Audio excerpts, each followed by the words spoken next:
నేను శకలక శంకర్ గారిని కూడా ఇమిటేట్ చేసేవాడిని. అసలు మీరు జబర్దస్త్‌లోకి ఎలా ఎంటర్ అయ్యారు బ్రదర్? మన జబర్దస్త్ నరేష్ గారు, బుల్లెట్ భాస్కర్ రావు గారు, తర్వాత టిక్ టాక్ దుర్గారావు గారు, వీళ్ళందరూ కూడా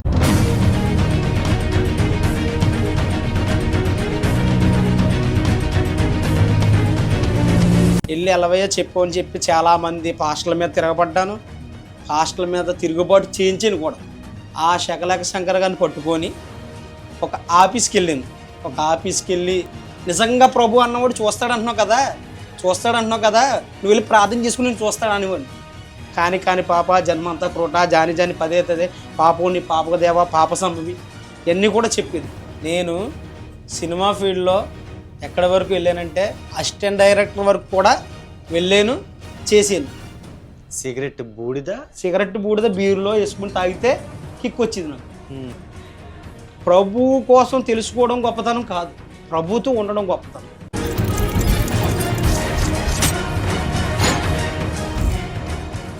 ప్రైజ్ ద లార్డ్. నేను మీ తమ్ముడు జోషిని. ఇప్పుడు ఏలూరు నుంచి బెక్వాల్ గ్రామం రావడం జరిగిందన్నమాట. సినిమాయే నా జీవితం అనుకుని కుటుంబాన్ని మొత్తం విడిచిపెట్టి హైదరాబాద్ పారిపోయిన ఈ యొక్క బ్రదర్ ఎలాగోలా సక్సెస్ అయ్యి ఒక జబర్దస్త్ టీంలో డైరెక్టర్ల ద్వారా వెళ్ళడం, అక్కడ సెలెక్ట్ అవ్వడం, అక్కడ తన జీవితం ఎలా ఉంది, అక్కడ ఆ పాప జీవితం ఎలా ఉండేది ఏంటి, తను అసలు దేవుడు దూషించిన ఈ యొక్క బ్రదర్, దేవుడు అంటే అస్సలు పడని ఈ బ్రదర్ దేవుణ్ణి ఎలా తెలుసుకున్నాడు, నిజమైన దేవుణ్ణి ఎలా తెలుసుకున్నాడు, ఇప్పుడు ఇంత ఇదిగా ఈ పరిచర్యలో ఎలా వాడబడుతున్నారో ఈ బ్రదర్ సాక్ష్యం తప్పకోకుండా మొదటి నుంచి చివరి వరకు చూడమని అనేక మందికి ఈ వీడియో షేర్ చేయమని కోరుచున్నాను. దేవుని నామానికి ప్రభువునందు ప్రియమైన దేవుని నామానికి వందనాలు స్తోత్రాలు చెల్లిస్తున్నాం. చక్కగా ఈరోజు నా సాక్ష్యం ఏంటంటే ప్రియమైన వారారా మీరు అందరూ కూడా వినాలని ప్రభు పేరు తెలియజేస్తున్నాను. ఈ మొదటగా నా ఒక సాక్ష్యాన్ని మీతో పంచుకున్నట్లయితే, నేను చిన్నతనం నుండి ప్రభువుని అంగీకరించలేదు. కానీ నా ఒక జీవితంలో నేను ప్రభువుని ఎప్పుడు తెలుసుకున్నానంటే, నాకు బాగా ఇష్టమైంది ఏంటంటే అండి సినిమా ఫీల్డ్.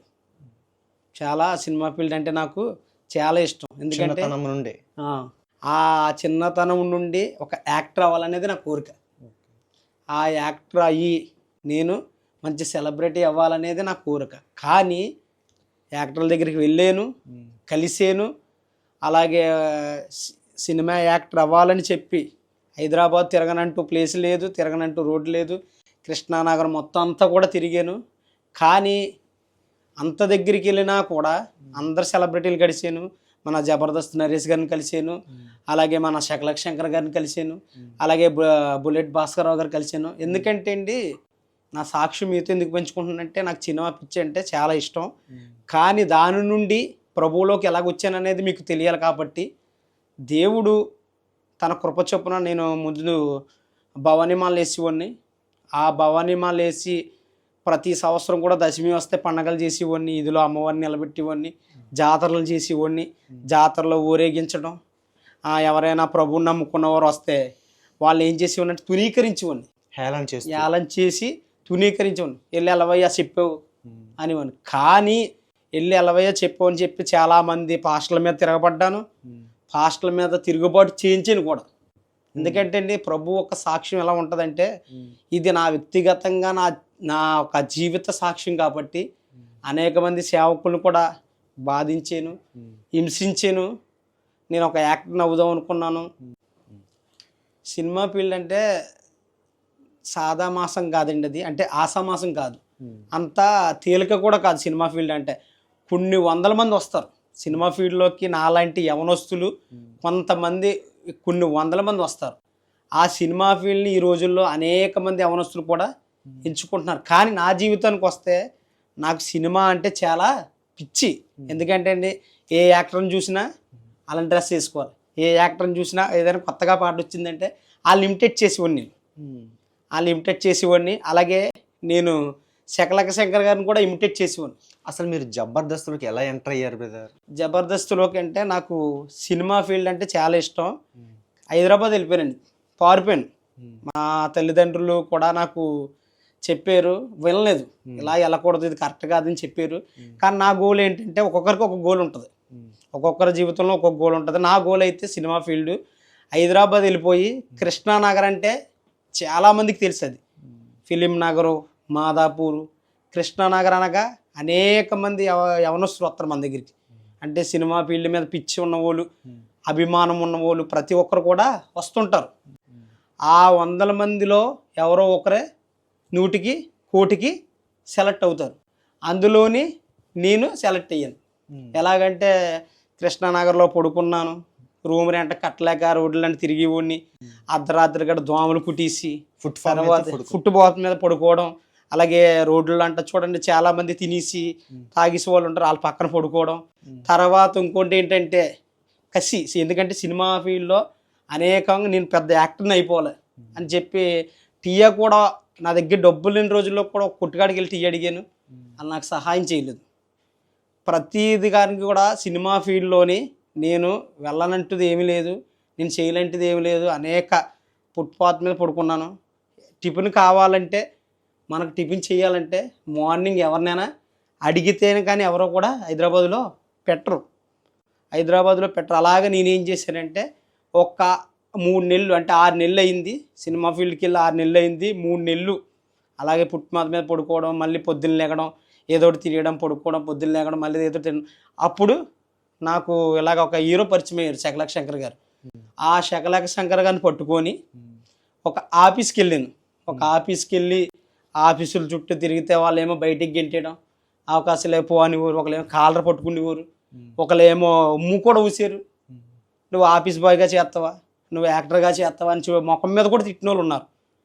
అలాంటి నా రోత జీవితంలో ఇంకా అలాగే ఒక డైరెక్టర్ గారు శ్రీధర్ గారని రీసెంట్లీ శంభో శంకర్ మూవీ తీసాడు ఆయన దగ్గర కూడా ఆఫీస్ బాయ్గా చేశాను. అప్పుడే ఆయన శకలక శంకర్ గారు, అలాగే మన జబర్దస్త్ నరేష్ గారు, బుల్లెట్ భాస్కర్ రావు గారు, తర్వాత టిక్ టాక్ దుర్గారావు గారు, వీళ్ళందరూ కూడా అక్కడికి వచ్చేవారు. నా ఆఫీస్ బాయ్గా ఉన్నప్పుడు అక్కడికి వచ్చేవారు అనమాట.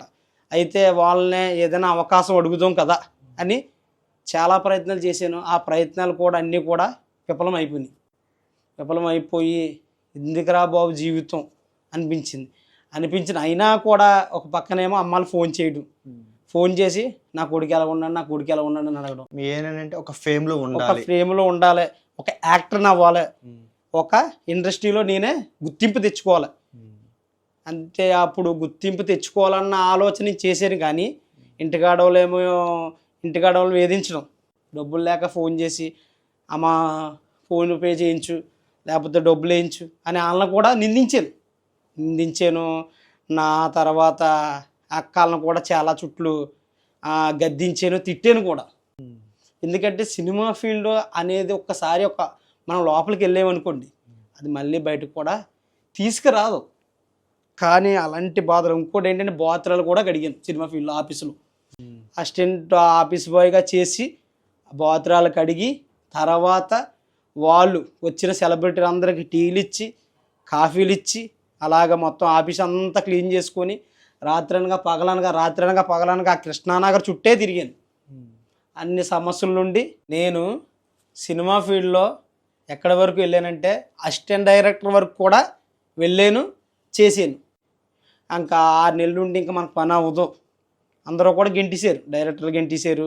తర్వాత మన శకలక శంకర్ గారు కూడా ఏమన్నారంటే, తమ్ముడు నువ్వు వెళ్ళిపో, నీకు మళ్ళీ ఒకసారి అవకాశం వచ్చినప్పుడు చెప్తాను అని కూడా అన్నారు.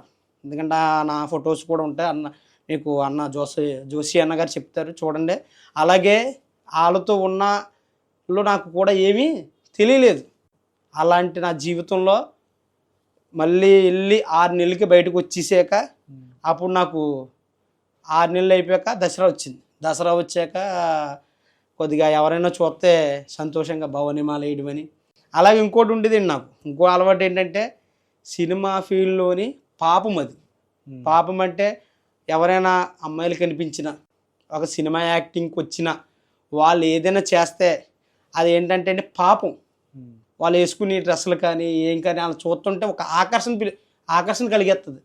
ఎందుకు వీళ్ళని మన సినిమాలో వాడుకోవాలి అని ఆలోచించేవారు ఉన్నారు. నేను కూడా ఆలోచించాను, వాళ్ళ గురించే కాదు కానీ నేను కూడా ఆలోచించాను. ఆటోమేటిక్ అటువంటి ఆలోచనలు వచ్చేది అది కామన్. ఎందుకంటే మన వయసు ఎలాంటిది, నా వయసు అలాంటిది కాబట్టి ఏంటంటే ఆలోచన వచ్చింది, కలిగింది.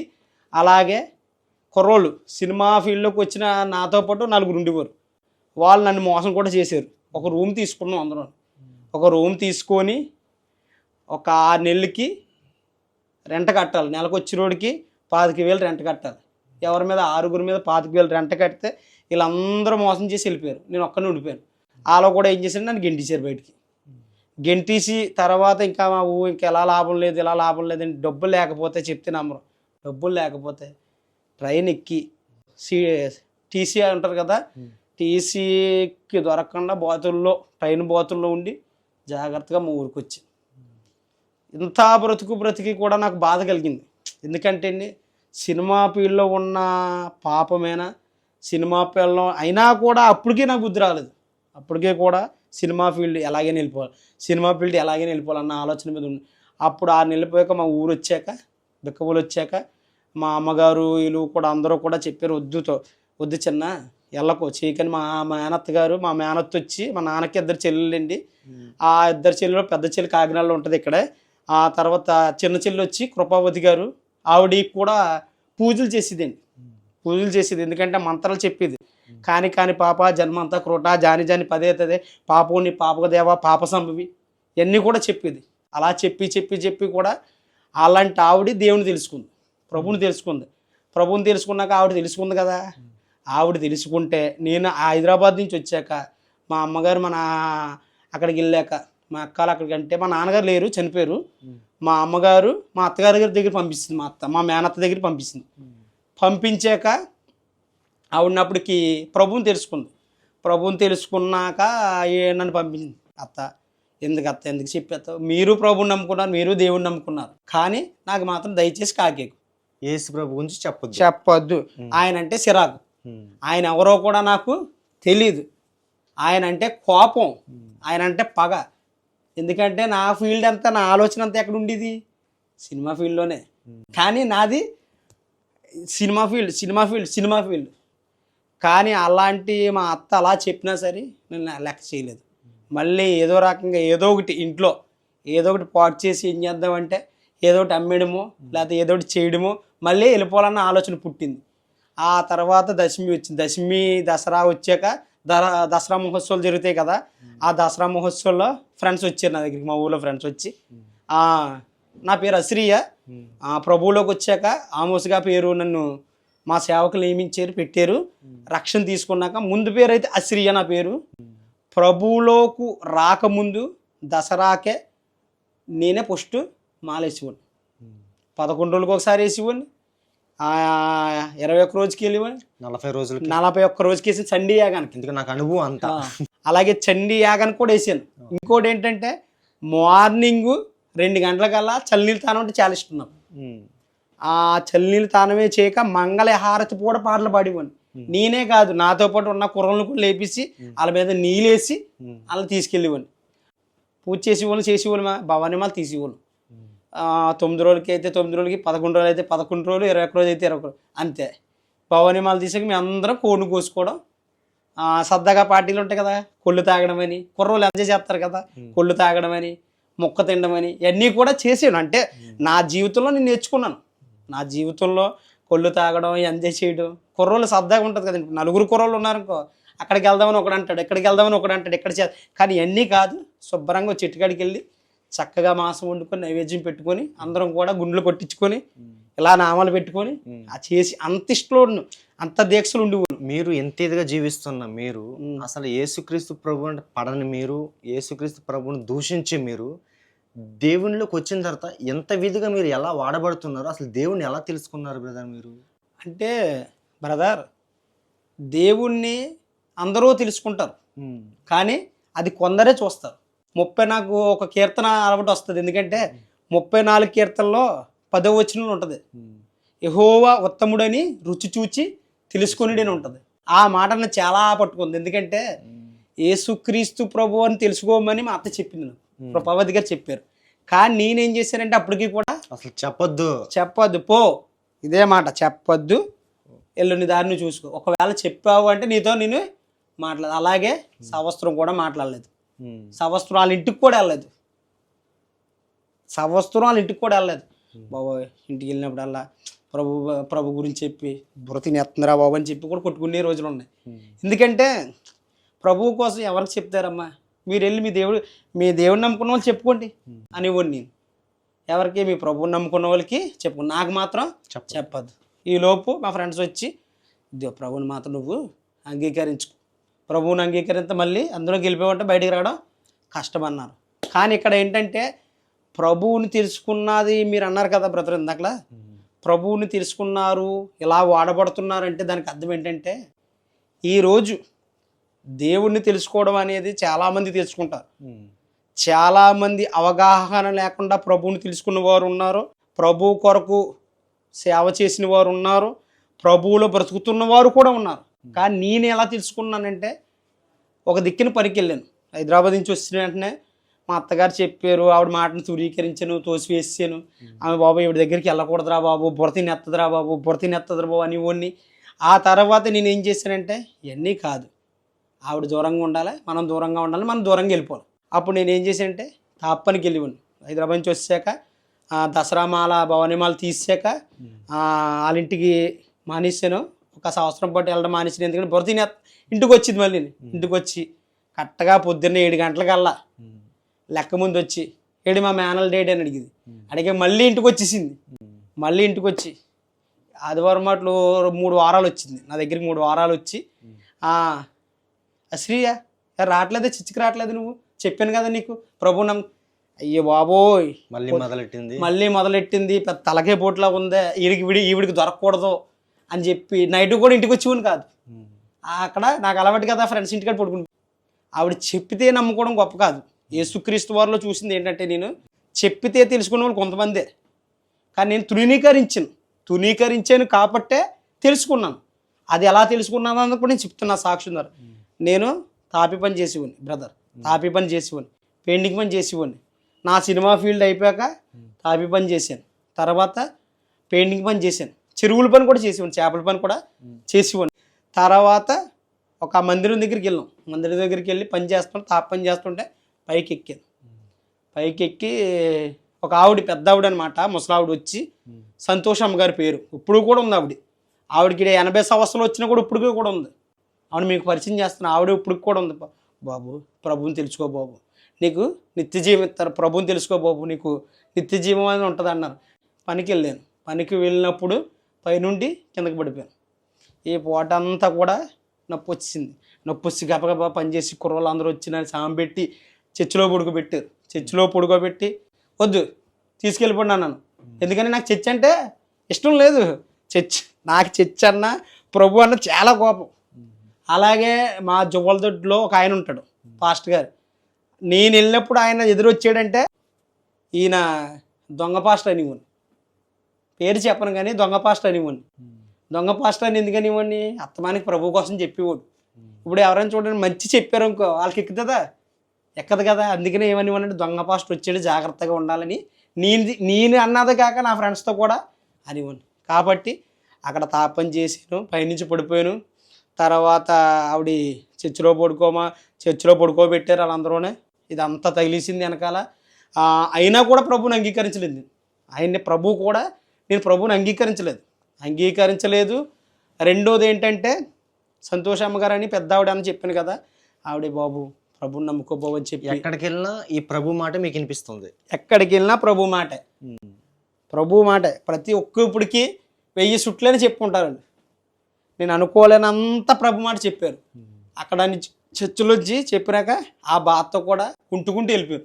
వాళ్ళకి దెబ్బ తగిలినా కుంటుకుంటూ వెళ్ళిపోయారు. చర్చిలో ఉండకూడదు, చర్చిలో ఉంటే ఏదో జరిగిపోద్ది, వీళ్ళు బుర్ర తినేస్తారు ఇంకా అని వెళ్ళిపోయారు. ఇంటికి వెళ్ళిపోయిన వెంటనే సంతోషమ్మ గారు ఇంటికి వచ్చారు. సంతోషమ్మ గారు ఇంటికి వచ్చాక బాబు ఎలా ఉంది బాబు అని తర్వాత రోజు ఆవిడొచ్చి అమ్మ ఎందుకమ్మా బాగానే ఉన్నానమ్మా అని చెప్పి, ఎందుకమ్మా బుర్ర తినేస్తా నువ్వు, ఎందుకు మా బుర్ర తినేస్తా, ప్రభుది అయిపోయింది కదా, చెప్పావు కదా, వెళ్ళి ఇంటికి వెళ్ళి ప్రార్థన చేసుకో, నాకు చెప్పిపోతే నేను ఎలాగనివ్వను బ్రదర్, నాకు చెప్తున్నా నువ్వు ప్రార్థన చేసుకో, ప్రభు నేను ఇంకా కనికరించరానివ్వండి. నిజంగా ప్రభు అన్నవాడు చూస్తాడంటున్నావు కదా, నువ్వు వెళ్ళి ప్రార్థన చేసుకుని నేను చూస్తాడనివ్వండి. ఇదే బ్రదరు, ఇది ఖచ్చితంగా వాస్తవం. తర్వాత మళ్ళీ మా మేనత్త గారు వచ్చారు. మళ్ళీ మా మేనత్త వచ్చి, చెప్పాను కదరా ప్రభువుని నమ్ముకోరా, చెప్పాను కదరా ప్రభువుని నమ్ముకోరంటే, అమ్మ మేనత్త, అత్త నువ్వు దయచేసి ప్రభువు కోసం నువ్వు చెప్పావంటే దూరంగా పారిపోతాను, ఇక్కడ ఉన్నావు దూరంగా పారిపోతాను, నువ్వు చెప్పింది అర్థం చేసుకో, నువ్వు చెప్పింది అర్థం చేసుకో, నువ్వు చెప్పింది అర్థం చేసుకోవద్దనే ఆవిడ ఒక 6 గంట క్లాస్ పీకింది. ఆవిడే చెప్పి వెళ్ళిపోయాను. ఈలోపు పాస్టర్ గారు వచ్చారు. పాస్టర్ గారు వచ్చి పడిపోయిన అక్కడ చర్చిలో పడిపోయాను కదా, ఆ పాస్టర్ గారు వచ్చి నన్ను పలకరించి, శ్రీయ ఎలా ఉన్నావు అని అడిగారు. ఆ శ్రీయ ఎలా ఉన్నావు అంటే, బాగున్నానండి అనేవాను. పాస్టర్ అనేవాను కాదు, పాస్టర్ అంటే నాకు చాలా కోపం. పాస్టర్ అన్న పదం ఎత్తితే, ఇలా చూడండి, పాస్టర్ అన్న పదం ఎత్తితే అంత దూరం నుండివ్వండి.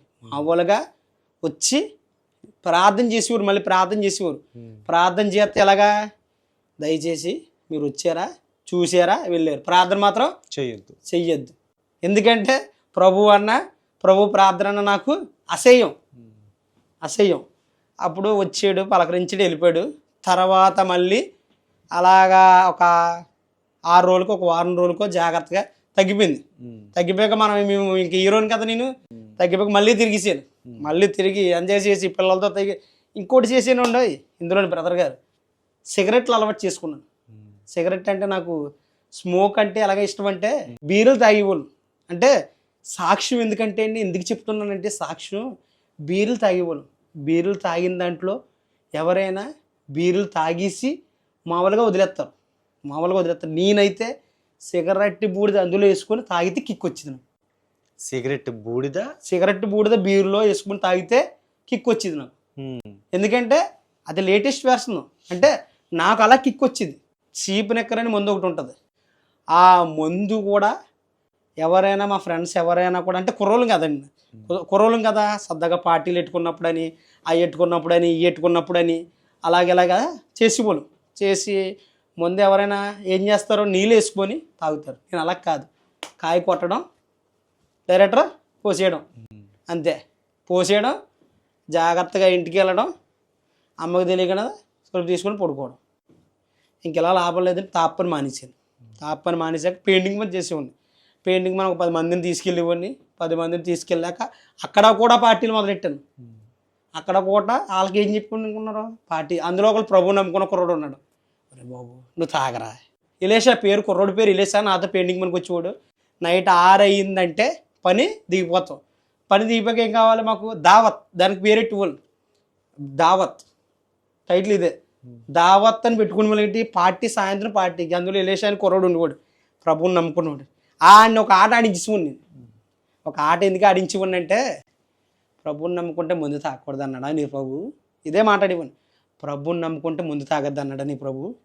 అలాగా కుర్రోడిని హింసించుకోని, ప్రభు తాగద్దన్నాడా చేసివాడా అని హింసించుకోని.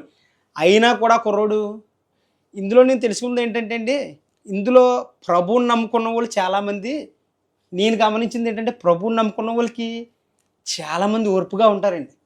నేను అది గ్రహించిన వాళ్ళని. నా దగ్గర ఆడు పని చేసేవాడు, నేను ఆడికి మేస్త్రిని. ఆడు ఎన్నన్నాగా నా ప్రభువుని చూసుకుంటాడు, ఇదే మాట అనేవాడు, నా ప్రభువుని చూసుకుంటాడు అనేవాడు. చూసుకోవడం అంటే ఇదేంటి చూసుకోవడం అంటున్నాడు ఏంటి, కొంపతీసి చంపేస్తాడేంటి మీ ప్రభు ఏమని అడిగాను నేను. కొంపతీసి చంపేస్తాడేంటండి. అయినా ప్రభువు కోసం తెలియాలని నాకు చెప్పిన పోలే మనోడే కదా అని, మనోడు ఏమని క్షమాపణ తెలిపేవాడు. క్రైస్తవుడు నచ్చింది నాకు అదేంటి. ప్రభువుని నమ్ముకున్నాక మనం ఏం చేయాలంటే, ఎదటి వ్యక్తులు ఏం చేయాలి, ప్రేమించాలి. నువ్వు అంత తిట్టినా, అంత హేళన చేసినా తను మిమ్మల్ని ఏమనలేదు, అనలేదు అస్సలు. ఎందుకంటే దేవుడు నమ్ముకున్న వాళ్ళు అంటే చాలా మంది అంటారు. నేను ఒకటి అనివ్వండి, ఒక మాట అనివ్వండి, బాట బాగా వినండి. కుర్రోడు నన్ను అనివ్వడు, అన్న మేము దేవుడు నమ్ముకున్నాం అన్న, మేము తాకూడదన్న, అన్న మేము దేవుడు నమ్ముకున్నాను, మేము అబద్ధాలు ఆడుకున్నాను అన్న, మేము దేవుడు నమ్ముకున్నాం అంటే, అప్పుడు నేను అనివ్వండి అంటే మీరే దేవుడు నమ్ముకుని మీ దెయ్యాన్ని నమ్ముకున్నామా అని కోపం కూడా 2 చుట్లు పడ్డాను. ఆ కుర్రోడు నాకంటే చిన్నవాడు కూడా ఏం మాట్లాడకుండా వెళ్ళిపోయాడు. నేను అది చూశాను, సాత్వికం. ప్రభువుని నమ్ముకుంటే సాత్వికుడు ఎలా ఉంటాడు అనేది కూడా చూశాను. తర్వాత పెయింటింగ్ మన అంతా ఒప్పుకున్నాక చివరిలో నాకు కుర్రోళ్ళు కొద్దిగా ఆర్థికంగా దెబ్బేసారు. నా సొంత పనులన్నీ కూడా నేను ఇంకా కొద్దిగా తాగుడికి, తర్వాత వీటికి లోనయ్యాక కొద్దిగా దెబ్బ అయిపోయాను. దెబ్బ అయిపోయాక ఇంకా మానేసి వచ్చేసి అప్పటికి కూడా కుర్రోళ్ళతో ఆడుకునేవాడిని. మళ్ళీ హైదరాబాద్ వెళ్ళిపోతామని చూసేవాడిని. ఎక్కడికి, సినిమా ఫీల్డ్కి. నాకు సినిమా ఫీల్డ్ అంటే చాలా ఇష్టం. మళ్ళీ హైదరాబాద్ వెళ్ళిపోతామని చూస్తే అక్కడ కూడా ఏమైందంటే సరదాగా కుర్రోళ్ళందరం కలిసి ఆడుకుంటుంటే ఒక రోజు వచ్చి గేదె పొడిచింది. గేదె అందరం బాలు బాలు బాల్ అని పరిగెడితే అందరం కూడా ఆడుకుంటుంటే గేదె పొడిచి ఇక్కడ పొడిచేసి వాళ్ళు వేపేసి టుప్పని పాడేసింది. టుప్పని పాడేసాక ఎత్తి పాడేసింది. ఎక్కడైతే బిల్డింగ్ నుంచి పడిపోయి దెబ్బ తగిలిందో అక్కడే మళ్ళీ గేదె పొడిచింది. గేదె పొడ్డం అంటే ఎలాగండి, లేపేసింది. పొడ్డం అంటే నేరుగా పొడలేదు, గేదె ఇలా ఎత్తి లేపేసింది. అప్పటికి ఇంకా కొద్దిగా చిన్నోడిని సన్నంగా ఉండిపోయి కొద్దిగా ఎత్తి లేపేసింది. లేపేసాక ఇంకోటి ఏంటంటే ఆ పక్కన కొబ్బరి చెట్టు కట్ చేసింది ఉంటుంది కదా, దాని మీద కాకుండా పక్కన పడిచింది. అప్పుడు కుర్రోళ్ళందరూ ఏం చేశారంటే అప్పుడు నాకు బాధ కలిగింది. కుర్రోళ్ళందరూ తీసుకెళ్ళి బాల్ కోసం వెళ్తే వాళ్ళు చెప్పలేదు వెనకాల నాకు. లేపేసి అలా పాడేసాక ఆ జాగ్రత్తగా మంచం మీద వేసాను. తీసుకెళ్ళి ఇలాగా పడుకోబెట్టి అందరూ స్నానం పెట్టి మంచం మీద వేసాక ఒక ఆవిడ తూర్పు ఆవిడ వచ్చి ఏదో కొబ్బరికాయ అంటారు కదా, కొబ్బరికాయ తెచ్చి గేదె పొడిచింది. చాలా ప్రమాదం, ఎముడితో సమానం అన్నది. దిష్టి తీసి మంచం చుట్టూ దిష్టి తీసి పసుపు నీళ్ళు చల్లి నువ్వు అర్జెంటుగా తలకదానం చేస్తావా చేయమని. నాకు అప్పుడు ఇంకా అద్భుతం, నాకు అలాంటివన్నీ చేయాలంటే అద్భుతం. కానీ ఒక పక్క నుంచి నొప్పి ఇది సహకరించలేదు. అయినా కూడా అప్పుడు నాకు చాలా బాధపడ్డాను. మంచం మీద అయితే అండి చచ్చిపోతాం అనుకున్నాను బ్రదరు. మంచం మీద అయితే ఊపిరి అందలేదు కాసేపు. ఇందులోకి ఊపిరి అందలేదు. కోల్పోయి ఇలా నొప్పి వచ్చేసి వాళ్ళ తర్వాత కొబ్బరికాయ తీసి వేసాక అది అయిపోయింది. మంచం మీద పడుకున్నాక బాధ కలిగింది. ఆ తర్వాత మళ్ళీ మా అత్త మా దగ్గరికి వచ్చింది. మా అత్తతో పాటు ఇంకిద్దరు వచ్చారు. వచ్చి ఇప్పటికైనా ప్రభుని నమ్ముకో అన్నారు. ఐ డోంట్ కేర్ అన్నాను. నేను ఇదే అన్నాను, ఐ డోంట్ కేర్, వెళ్ళిపో నీ పని నువ్వు చూసుకో, ఎందుకు ఇప్పటికే బాధలు ఉన్నాను. ఇప్పుడు చూడండి చాలామంది ఏం చేస్తారంటే బాధపడి వాడిని ఇంకేం చేస్తారు, వచ్చి బాధ పెడతారు. అప్పటికే నాకు మాట రావట్లేదు, గొంతుకు నుంచి మాట రావట్లేదు, వెళ్ళిపోతా ఇంకేమీ లేదని. అప్పుడు వెళ్ళిపోయాక కుర్రోళ్ళు ఎవరు రాలేదు. ఫ్రెండ్స్ అంటారు కానీ ఎవరు కూడా రారన్న. ఎందుకంటే కష్టం వచ్చినా బాధ వచ్చినా ఏమి కూడా రారు. కానీ ఇందులో ఏంటంటే 3 రోజులు తగ్గాక మధ్యాహ్నం విపరీతంగా కడుపు నొప్పి వచ్చేసి అలా పడుకునిపోయి అమ్మ నొప్పి వచ్చేస్తుందమ్మా అనివ్వండి.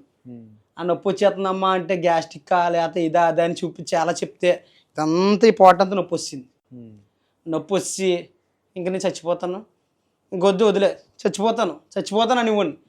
ఆ చచ్చిపోతాను అని కూడా అంటే ఈలోపు ఒక చచ్చిపోతాను అన్నప్పుడు ఒక ఆవిడ సంతోషమ్మ గారు అన్న ఆవిడ కొద్దిగా ప్రార్థన తెచ్చి ఆవిడ ఎలాగా వెంకటలక్ష్మి కొడుకు మా అమ్మగారి పేరు వెంకటలక్ష్మి, అలా కొడుకు పడిపోయాడంట అని ఆవిడ తెచ్చి పాప మనకూడదు కానీ తల్లి కడుపు మీద 7 సిలువులు వేసి ప్రార్థన చేశాక అప్పుడు మీరు ఏమనలేదా? ఇంకేమనలేదు. అప్పుడు నొప్పి వచ్చేసింది. నా బాధలో నేను ఉన్నాను. వీళ్ళు వచ్చి ప్రార్థన చేస్తున్నారు వెళ్ళిపోతున్నారు. అప్పటికి నేను ఊహించలేదు. ఇంకా నొప్పులు ఉన్నప్పుడు మనకు ఒంట్లో నొప్పి వచ్చింది దానికి ఎవరినైనా లెక్క చేస్తామా, చేయడం కదా, బాధే కదా, ఎవరి బాధన ఒకటే కదా. ఇంకా ఆవిడ వచ్చింది కదా చేసుకొని అని చెప్పి వదిలేసి 7 సిలువులు వేసింది. సిలువులు వేసాక ప్రార్థన చేసింది. నేను ఒకటే కోరుకున్నాను, ఎందుకంటే మనసులో అనుకున్నాను, ప్రభువా వీళ్ళందరూ వచ్చి చెప్తున్నారు కదా, కాబట్టి ఆ నొప్పి ఉన్న బాధలో అందరూ వచ్చి కొన్ని నేర్చుకున్నానండి.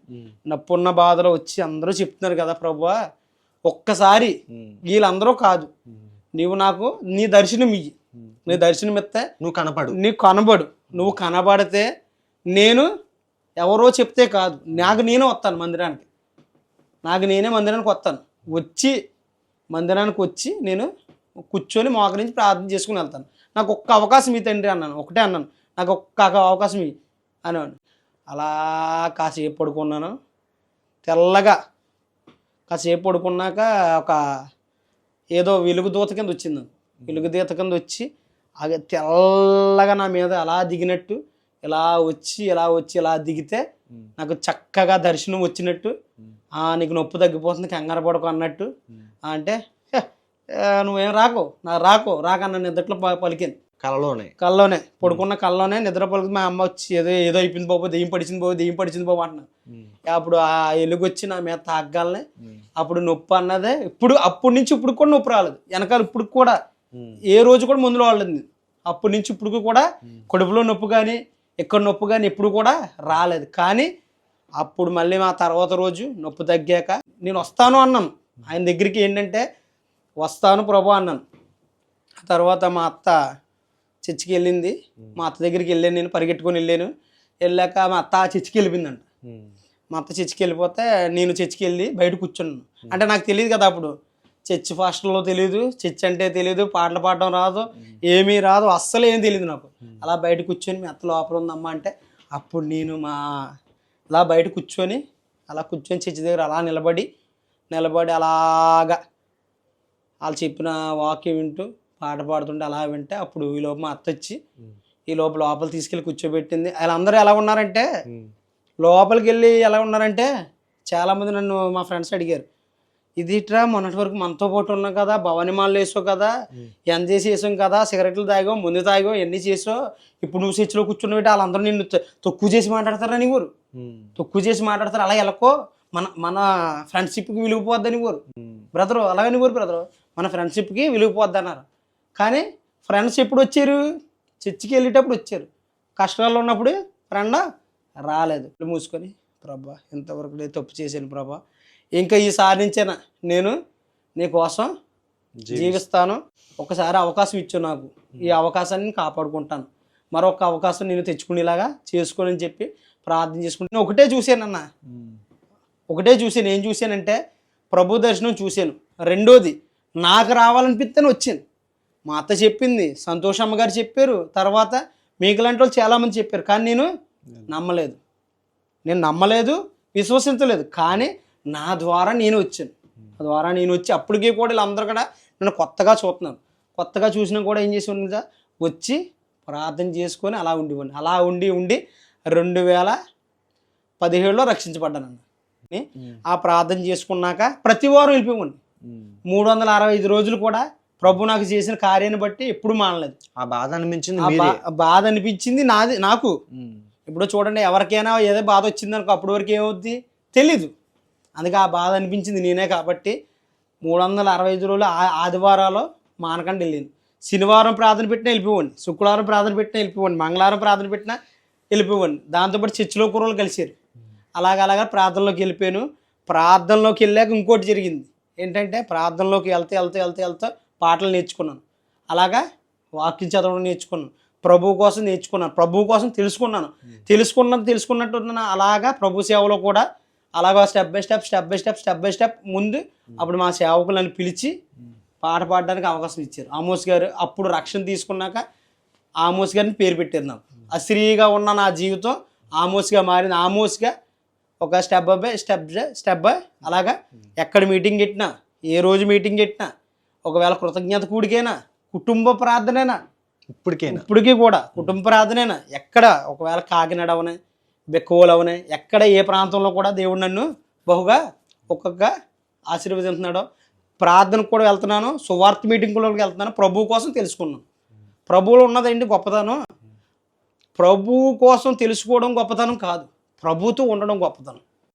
ఎందుకంటే ప్రభువులోకి వెళ్ళడం అనేది చాలా ప్రాముఖ్యం. ఎక్కడ ప్రార్థన ఉన్నా సరే వెళ్ళిపోతాను, అది అర్ధరాత్రి అవనే, మిట్ట మధ్యాహ్నం అవనే, సాయంత్రం. కానీ ఆ ప్రభు నన్ను అలాగా అనేకమైన మీటింగ్లకి ఏం చేస్తున్నాడని వాడుకుంటున్నాను నన్ను, అంటే తీసుకువెళ్తున్నాను. ముందు మొదటగా దేవుడి పని, ప్రభు పని, ఆ తర్వాత నా పని.